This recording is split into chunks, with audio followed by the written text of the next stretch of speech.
Всю эту красоту Радимхан Костоева создала сама. Ароматы лилий, жимолости и гортензии разливаются по всему саду. Свое детище она очень любит и ухаживает за ним трепетно.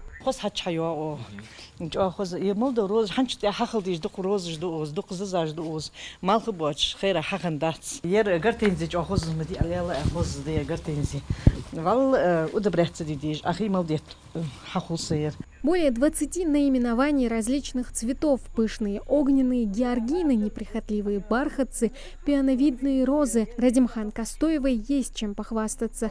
Почти все цветы у женщины растут в горшках. Зимой она переносит их в дом. Горшок, помидоры, нарсы, салаты, петрушка, укроп, кучерявый, дача, охозьях. И зимой надо знаешь. Эс выращивать, школи, идея до школи зимой эс выращивать, что знаешь. Да соержим ахжмадать. Ханчул, я у кого хар малдал диза жизнь.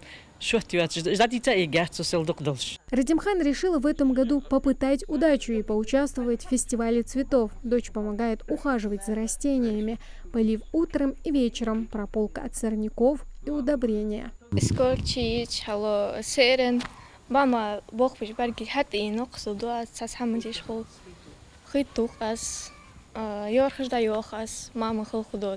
Зеленые подопечные помогают женщине отвлечься от житейской суеты, забыть о проблемах и работе. К каждому цветку она относится с особой любовью.